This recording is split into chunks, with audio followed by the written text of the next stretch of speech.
Okay तो hi friends, welcome back again in four B engineers. तो आज डे 12 है, डेली डोज का डे 12 है और मैं 2 दिन से वीडियो नहीं बना पाया, उसके लिए सॉरी। थोड़ा मैं बिजी था दूसरे काम में, इसलिए नहीं बना पाया। तो चलिए शुरू करते हैं, टाइम वेस्ट नहीं करते और जल्दी से स्टार्ट करते हैं कुछ इंपॉर्टेंट क्वेश्चन लेकर। तो आज का जो क्वेश्चंस हमारे हैं वो भी थर्मोडायनेमिक पे ही है। मैं एक आध टॉपिक और कुछ बचा है थर्मोडायनेमिक का, मैं चाह रहा हूँ कि उसको कंप्लीट करा दूँ, फिर हम नेक्स्ट टॉपिक पे डिस्कस करेंगे। ठीक है, चलिए शुरू करते हैं गाइस। तो पहला क्वेश्चन आपके सामने ये आया। क्वेश्चन देखिए और क्वेश्चन का आंसर देने की कोशिश कीजिए। एंट्रोपी के टॉपिक्स चल रहे थे, तो सबसे पहले एक फॉर्मूला मैं लिखूंगा, क्लॉसियस इनइक्वालिटी। क्लॉसियस ने एक एंट्रोपी पे फॉर्मूला हमें दिया था, that is cyclic integral of change in heat at temperature, absolute temperature which is always less than और इक्वल टू 0 और डेल एस। बाद में मॉडिफाई करके ये इक्वेशन बना दिया गया था। क्लियर है? ये इक्वेशन बना था जिसमें अगर इक्वल टू कर दिया तो रिवर्सिबल के लिए हो जाएगा और ये साइन रहा तो इरिवर्सिबल के लिए जाएगा। तो that entropy change of system and surrounding during the process between two equilibrium state, the entropy is equal to 0, greater than 0, less than 0 और इक्वल टू और ग्रेटर देन 0। तो अगर इस इक्वेशन के थ्रू देखा जाए, इस इक्वेशन के थ्रू देखा जाए तो हमारा आंसर ये आएगा कि entropy is always greater then और इक्वल टू 0। बट यहाँ पे कहोगे सर ये सिस्टम और सराउंडिंग क्या हो रहा है? तो देखिए, entropy of surrounding plus entropy of system is always greater then और इक्वल टू 0। एक चीज ये याद रखिएगा कि सिस्टम का और सराउंडिंग का ओवरऑल जो एंट्रोपी होता है वो ऑलवेज ग्रेटर देन होगा 0 से या 0 के इक्वल होगा। ये चीज आपको हमेशा याद रखना है, ऐसे क्वेश्चन पूछे लोग। मैं नेक्स्ट क्वेश्चन देखते हैं। ओके, ये क्वेश्चन देखिए, क्वेश्चन नंबर 2। क्वेश्चन मैं एक बार पढ़ दे रहा हूँ और आप ये क्वेश्चन देखना, मैं शॉर्ट में लिखा हूँ actually. Which equation clearly defines the entropy change during the isothermal process for a system with m kg of gas have pressure P1, V1, T1 and entropy S1 are heated to point 2, P2, V2, T2 and S2. Which equation is satisfied for this condition? Okay, question ऐसा था। तो isothermal process के लिए पूछ रहा है, कह रहा है कि m kg ऑफ गैस है, उसको हम पहले नॉर्मल देख रहे हैं। P1 प्रेशर है, V1 वॉल्यूम है, T1 है, S1 एंट्रोपी है। तो उसको हीट कर रहे हैं तो P2, V2, T2, S2 में कन्वर्ट हो जा रहा है। इसके लिए कौन सा इक्वेशन सेटिस्फाई होगा? देखिए, सबसे पहले काम क्या करना है, आपको चेंज इन एंट्रोपी का फॉर्मूला बनाना है। चेंज इन एंट्रोपी क्यों? S1 था, S2 था, तो फॉर्मूला क्या हो जाएगा? डेल एस मतलब S2 minus S1 is equal to entropy का 3 फॉर्मूला मैंने इस डे 11 में आपको बताया था। 3 फॉर्मूला, ठीक है, देखो ध्यान से। यहाँ पे कौन सा फॉर्मूला हम यूज करें? आइसोथर्मल प्रोसेस कह रहा है, मतलब टेम्परेचर जो है वो तो कांस्टेंट है, तो टेम्परेचर वाला जो टर्म होगा वो तो कैंसिल हो जाएगा। तो इस इक्वेशन में देखिए, टेम्परेचर वाला टर्म है, ये तो कांस्टेंट हो जाएगा ना इस थर्मल में। ये तो हो गया गलत, ये हो गया गलत, नन ऑफ दिस पता नहीं होगा कि नहीं होगा। mR ln V2/V1 R का रिलेशन है और टेम्परेचर का रिलेशन है, ठीक है। R है और इधर V है, तो इक्वेशन क्या होगा इसका? ये हो सकता है, देखो ध्यान से, CV ln T2/T1 plus minus R ln V2/V1। ठीक है, ये इक्वेशन बनेगा। m अगर मास ले रहे हो तो आप मास यहाँ पे रख दो, ये हो गया मास। क्लियर है? आई थिंक इसमें प्लस होना चाहिए, मैं एक बार चेक करूँ। यस प्लस ही होगा यहाँ पे, ठीक है। तो 3 इक्वेशन होता है एंट्रोपी का। एक तो पहला इक्वेशन ये हो गया, दूसरा इक्वेशन के बीच में माइनस होगा, तीसरा इक्वेशन के बीच में प्लस होगा।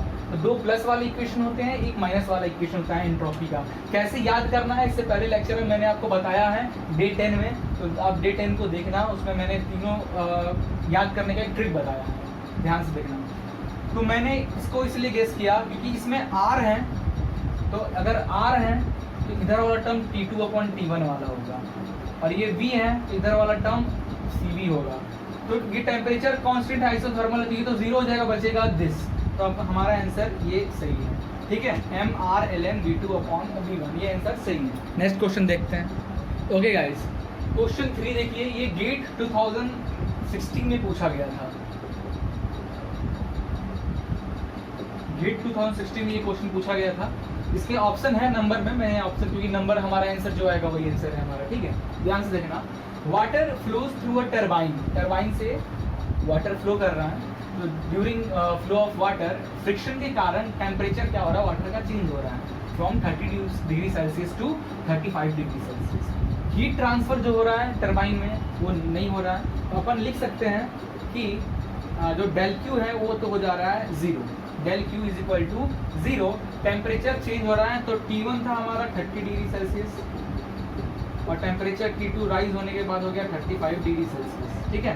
इसको केल्विन में तुरंत कन्वर्ट कर लीजिए, जैसे सेल्सियस में दिखा 273 प्लस कर दीजिए, ठीक है। 303 केल्विन हो जाएगा, ये हो जाएगा 308 केल्विन, ठीक है। देख लेना कैलकुलेशन गड़बड़ तो नहीं है। तो हमने ये लिख दिया, हीट ट्रांसफर तो 0 हो रहा है, then find the change in entropy. अब बोलोगे सर इसमें कुछ प्रेशर का बता नहीं रहा है, कहीं भी किसी रिलेशन तो बता नहीं रहा, सिर्फ टेम्परेचर का रिलेशन देकर छोड़ दिया, हीट ट्रांसफर लिख दिया है 0, ना कोई प्रोसेस आइसोथर्मल प्रोसेस बता नहीं रहा है कि टेम्परेचर कांस्टेंट कर दें। अब क्या करें, टेम्परेचर चेंज हो रहा है, कुछ कर ही नहीं सकते, और कुछ ऑप्शन दिया नहीं है। तो ध्यान से देखो, एक चीज़ दिया हुआ है क्वेश्चन में, नो हीट ट्रांसफर। तो अपन जो भी तीनों एंट्रोपी का जो क्वेश्चन पढ़ा है वो पढ़े हैं आइडियल गैस के लिए, आइडियल गैस के लिए पढ़ा है हमने, लिक्विड और सॉलिड के लिए एंट्रोपी का इक्वेशन नहीं पढ़ा है अभी तक, ठीक है। तो कैसे इक्वेशन बनता है, TDS is equal to del U plus PdV, ये हमारा जनरल फॉर्मूला है, ठीक है। du लिखता हूँ, du प्लस PdV। तो देखोगे if there is no heat transfer, heat transfer तो हो नहीं रहा है, तो अपन कह सकते हैं कि अच्छा वाटर है ना, फ्लूइड कैसा है, water that is incompressible fluid. Water क्या है हमारा, इनकॉम्प्रेसिबल फ्लूइड। गैस तो कॉम्प्रेस हो जाता है बट वाटर इज इनकॉम्प्रेसिबल, तो dV इज इक्वल टू 0 लिख सकते हैं। तो हो जाएगा TDS is equal to du, हो जाएगा। तो DS is equal to du upon T, du upon T। 1 से 2 आप इसको करोगे तो कितना, del S is equal to क्या फॉर्मूला, du अपॉन T का। देखो यहाँ पे आपको एक चीज़ नहीं समझ में आएगा, मैं डायरेक्ट लिखूंगा, वो चीज़ आपको नहीं समझ में आएगा, इसलिए क्योंकि आपको इसको एंट्रो फॉर्मूला डेरिवेशन समझना होगा। तो इसके लिए मैंने थर्मोडायनेमिक में एंट्रोपी टॉपिक पढ़ाया है, आप मेरे प्लेलिस्ट में जाकर एंट्रोपी वाले टॉपिक को पढ़ के समझ सकते हो। क्लियर है कैसे ये फॉर्मूला हमारा बनेगा, यहाँ तक समझ गए। यहाँ बस ये जो टर्म है ना, ये टर्म एक मैक्सवेल इक्वेशन है, गिब्स फ्री इक्वेशन, उसके कारण ये इक्वेशन चेंज हो जाता है। क्लियर है। और जो इसका फाइनल जो हमारा आएगा, अच्छा इसमें और एडिटिंग अगर कुछ करना है तो ऐसे भी कर सकते हैं कि du is equal to CVDT लिख सकते हैं, CVDT du की जगह पे, क्योंकि होता है हमारा du is equal to mCVDT, formula होता है ना, तो du की जगह CVDT अपॉन T, CV तो हमारा बाहर निकल गया, तो DS क्या हो जाएगा, चेंज इन एंट्रोपी, ऐसे जो CV हमारा बाहर हो जाएगा, और m लेकर चल रहे हो तो m भी रख दो, m हो गया, और यहाँ हो जाएगा dt अपॉन T का करेंगे तो ln T2 अपॉन T1, ठीक है, डायरेक्ट आ गया, ये से डायरेक्ट आ गया। तो हमारा ये इक्वेशन, ये किसके लिए है, लिक्विड। ये इक्वेशन जो है इनकॉम्प्रेसिबल फ्लूइड के लिए, जैसे जैसे लिक्विड के लिए ले लो या फिर आप सॉलिड के लिए भी लोगे, वो भी इनकॉम्प्रेसिबल है, तो वॉल्यूम 0 हो जाएगा। इस फॉर्मूला में वॉल्यूम 0 करो, बाकी ये फॉर्मूला था mCV ln T2 upon T1। Change in entropy आपका दिया हुआ है क्वेश्चन, अच्छा निकालना है, m को 1 मान लो, नहीं दिया है तो, into CV ln T2 upon T1, 308 upon T1 303। Clear है, is equal to del S। इसको आप सॉल्व करोगे, CV की वैल्यू यहाँ पे क्या होगी, ठीक है। अगर हमको CV की वैल्यू नहीं याद है बट CP की वैल्यू याद है, तो इनकॉम्प्रेसिबल फ्लूइड है, fluid is incompressible, in that case liquid और सॉलिड में स्पेसिफिक एक ही होता है, लिक्विड और सॉलिड के लिए जो स्पेसिफिक हीट एक ही होता है, डेट कॉल्ड सी, ठीक है। बट गैस के लिए जो होता है एक तो CV होता है और एक CP होता है, ये टर्म याद रखना। लिक्विड और सॉलिड के लिए स्पेसिफिक एक ही होता है, डेट कॉल्ड C, और गैस के लिए होता है CV और CP। तो अपन डायरेक्ट यहाँ पे वाटर की CP की वैल्यू, तो CV की जगह पे मैं CP लिख सकता हूँ, लिख दिया। और वाटर की CP की वैल्यू क्या होती है 4.18, तो यहाँ पे CP की जगह पे 4.18 रख दो और इसको सॉल्व करोगे तो आपकी जो डेल एस की वैल्यू आएगी डेट कॉल 0.068, 0.068, ठीक है। तो ये हो गया आपका इस क्वेश्चन का आंसर। नाउ नेक्स्ट क्वेश्चन देखते हैं, बहुत आसान क्वेश्चन है, ध्यान से देखो। The correct order of decreasing entropy, entropy का करेक्ट सॉलिड फेस में, गैसियस फेस में और लिक्विड फेस में, कौन सा आंसर सही होगा? देखो इसमें A 1 2 3 4 ऑप्शन दिया है, कौन सा आंसर सही होगा? तो वीडियो पॉज करो, सोचने की कोशिश करो। मैं इसका कहूँगा gas, this is because gas की एंट्रोपी सबसे ज़्यादा होगा, क्योंकि एंट्रोपी क्या होता है? Degree of change in randomly और ऑर्डरनेस, चेंज इन ऑर्डरनेस, ठीक है। तो मॉलिक्यूल लेवल पे जब आप जाओगे तब आपको एंट्रोपी की थोड़ी बहुत डिटेल क्लियर होगी। तो चेंज ज़्यादातर मॉलिक्यूल्स का जो एनर्जी है सबसे ज़्यादा चेंजेस होता है गैस के साथ, ठीक है। तो गैस का यहाँ पे, और ये इनकॉम्प्रेसिबल भी है, ठीक है, सॉरी कॉम्प्रेसिबल भी है। हल्का सा हीट दोगे या हल्का सा प्रेशर दोगे तो ये कॉम्प्रेस होना से स्टार्ट हो जाएगा। तो एंट्रोपी भी चेंज होना सबसे ज़्यादा फ्रीक्वेंट इसी में होगा। Gas is more, gas face में एंट्रोपी सबसे ज़्यादा होता है। फिर आता है इसके बाद liquid phase and last one is solid, ठीक है। तो ये आप हमेशा याद रखेंगे।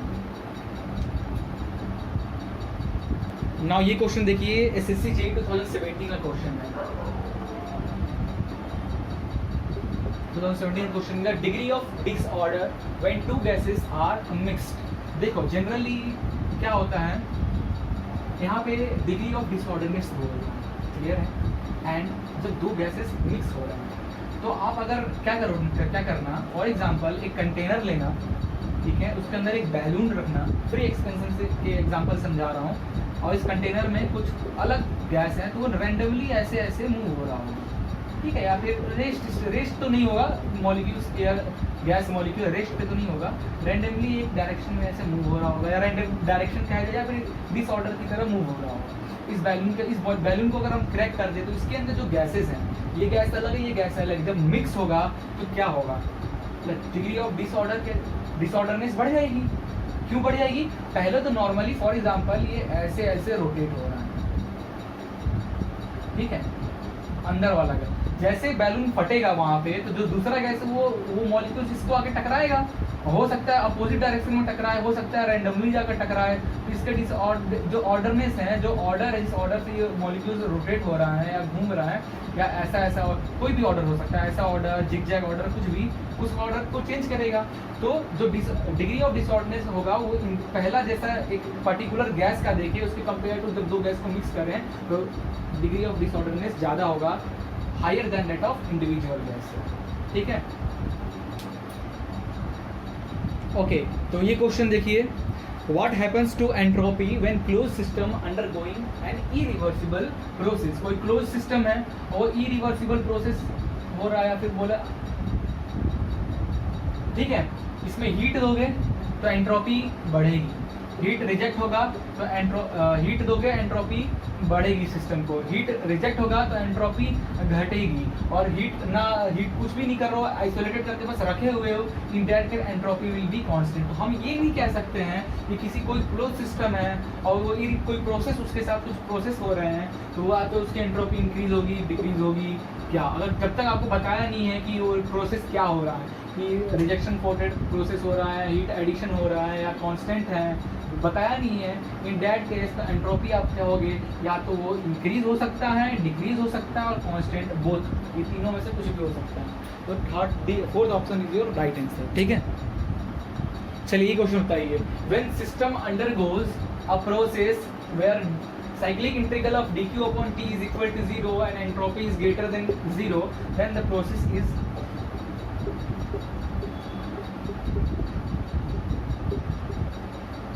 ठीक है। और जो एंट्रोपी होगा, फॉर्मूला याद है नहीं वाला, बार बार तो रिपीट नहीं करना पड़ेगा ये फॉर्मूला, याद रखना। तो कह रहे हैं dq upon T is equal to 0। कब इक्वल टू, ये इक्वल कब होगा, ये इक्वल कब होगा, जब ये कोई चेंजेस नहीं हो रहा। मतलब हम कह सकते हैं कि एडियाबैटिक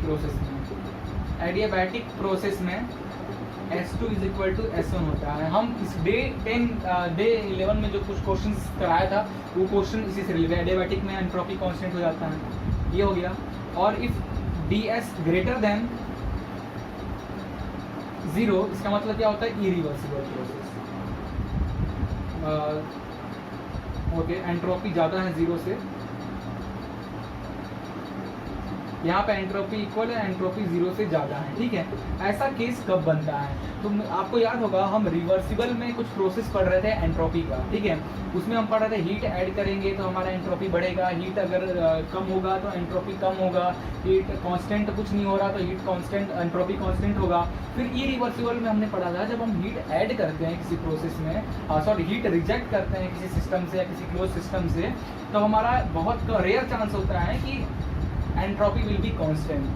मैक्सिमम चांस होगा फॉर इरिवर्सिबल प्रोसेस कि del S is always greater than 0। तो ऐसा क्यों नहीं, देखो यहाँ पे एक जगह इक्वल बता रहा है, एक जगह ग्रेटर देन बता रहा है, तो ये डायरेक्ट कुछ नहीं, आंख बंद करके आपको मारना है irreversible adiabatic process.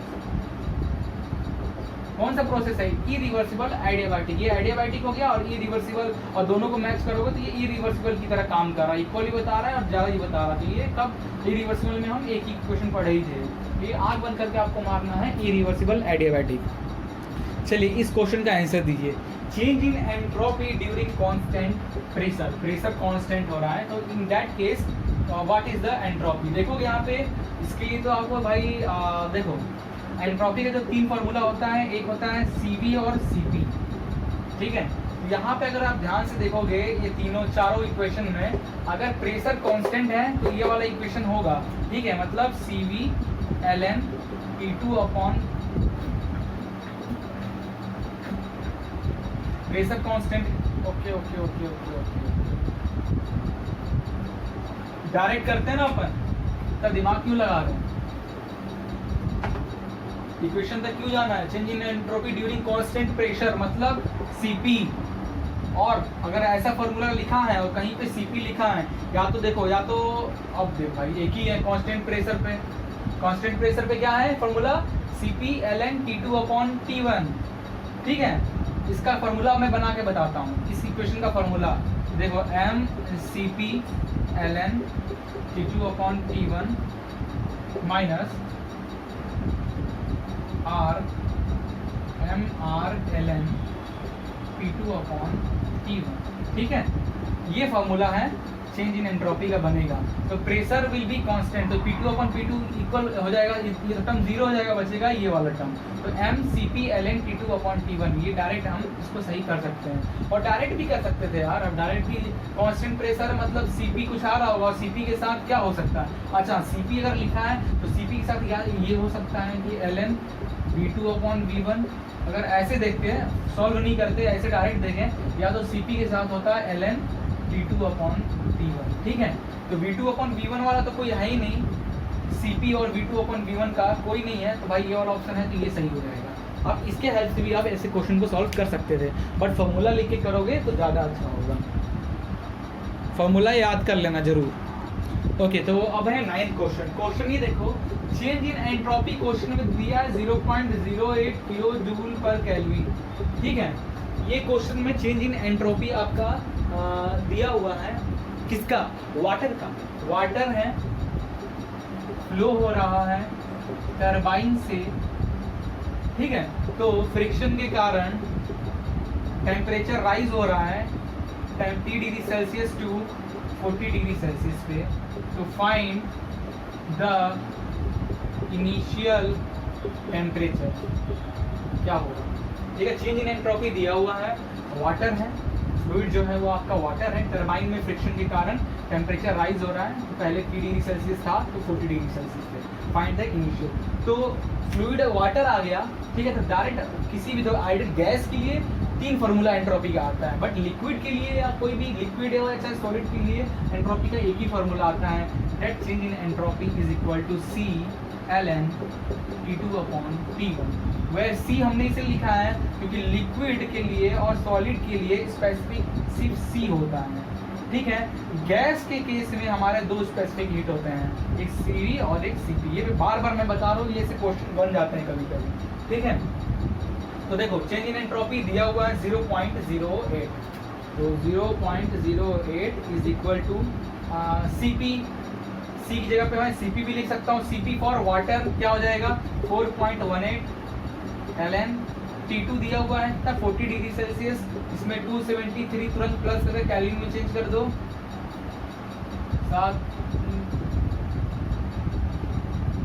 310 upon temperature T। यहाँ से T की वैल्यू निकालोगे सॉल्व कर तो आपका जो आंसर आएगा 307 केल्विन, 307 केल्विन, ये आपका आंसर आ जाएगा, ठीक है, कर लोगे। गुड, नेक्स्ट क्वेश्चन देखते हैं। चलिए लास्ट 10th क्वेश्चन है, 10 क्वेश्चन है हमारा टेक्निकल का 10th क्वेश्चन कि heat and work are disorganized और and organized form of energy, organized and disorganized form of energy, none of this. 3 ही ऑप्शन में दिया उसमें क्या होगा, कैसे समझते हैं। देखो कोई बॉडी है, ठीक है, मॉलिक्यूल्स अभी ऐसे ऐसे, जैसे आप हीट ऐड करोगे तो मॉलिक्यूल्स क्या होंगे, इधर उधर ऐसे ऐसे मूव होने लगेंगे, ऐसे ऐसे, तो हम कहेंगे कि heat is disorganised form of energy. और वर्क देखा जाए, ये पिस्टन लगा हुआ है, ये इधर उधर ऐसे ऐसे जिगजैग में है, जब आप प्रेशर लोगे मतलब एक डायरेक्शन दे रहे हो ना, तो प्रेशर लगाओगे इस पे तो एक डायरेक्शन दे रहे हो, तो जितने मॉलिक्यूल्स होंगे वो सब इस डायरेक्शन में ऐसे मूव होने लगेंगे। तो work is organised form of energy, ठीक है। तो कौन सा ऑप्शन सही होगा, disorganised, option 1 is your right answer, ठीक है। नाउ रीजनिंग का कोडिंग एंड डिकोडिंग का ये क्वेश्चन है, और टाइप 7 के साथ आज हमारा कोडिंग एंड डिकोडिंग का रीजनिंग का टॉपिक खत्म। हमने आई थिंक डे 1 से लेके डे 3 या डे 4 तक, मैंने डे 5 तक एक्चुअली मैंने सीरीज के सारे हर टाइप के क्वेश्चन बताया। उसके बाद मैंने डे 6 से चालू किया कोडिंग एंड डिकोडिंग के कुछ क्वेश्चंस, और हमारा ये आखिरी टाइप है। किसी भी कोडिंग डिकोडिंग क्वेश्चन को सॉल्व करने के लिए ये मैं आखिरी तरीका आपको बताने वाला हूँ। तो आपको और भी तरीका सीखना है तो आप डे 11, डे 10, डे 9 ऐसे लेक्चर्स देख लो आप, ठीक है। तो ये जो क्वेश्चन है फिक्टिशियस लैंग्वेज कोडिंग कैसे करते हैं, आइए देखते हैं। ये लास्ट टॉपिक है, कोडिंग कुछ नंबर्स को या फिर कुछ लेटर को किसी दूसरे लैंग्वेज में ना कैसे करें। तो ध्यान से देखो, एक्चुअली वीडियो थोड़ा पॉज हो गया था, इसके कारण मैं इसको एक्सप्लेन किया था, बट किसी वजह से कैमरा बंद हो गया था। देखो ध्यान से, यहाँ पे स्कूल है, यहाँ पे स्कूल है, यहाँ पे स्कूल है, तो ये तीनों में देखोगे यहाँ 1 है, यहाँ 1 है, यहाँ 1 है, तो हम कह सकते हैं 100% कि स्कूल को यहाँ पे 1 से कोडिंग किया गया है। और कुछ कॉमन देखो, 2 और 2 इसमें है, इसमें 5 और इसमें 5 है, तो हम कह सकते हैं पक्का कि 2 को 5 से कोडिंग किया गया है। हमें रन को कोडिंग किससे किया गया ये चाहिए, तो रन कहाँ लिखा है, यहाँ लिखा है, ठीक है। इसमें का 2 और स्कूल को तो कोडिंग हम बताए, बचा रन। 5 और 1 तो कोड हो चुका है, बचा 3, तो रन को हम 3 से कोड किया, ये आपका आंसर हो जाएगा, ठीक है। और आज का लास्ट क्वेश्चन हम देखने जा रहे हैं गाइस। तो आज का लास्ट क्वेश्चन 12 क्वेश्चन हमारा ये है कि at which place Chandrayaan 2 is launch and at which date, ठीक है। ऑप्शन भी दिया डायरेक्ट, ये कोई आंसर है। मैं थोड़ा एक्सप्लेन करता हूँ। सबसे पहले तो बहुत बुरा लगा यार, कल रात तक मैं लाइव था, चंद्रयान 2 की लैंडिंग के लिए देख रहा था मैं क्या से क्या है। बहुत बुरा लगा कि इतना पास आकर ऐसी घटना हो गई, कुछ समझ में नहीं आ रहा अभी तक कैसे हुआ। साइंटिस्ट लगे हैं इस पर, डिस्कस कर रहे हैं इसके रिजल्ट्स पे, क्यों ऐसा हुआ था। बाकी सब तो अनुमान ही लगा रहे हैं।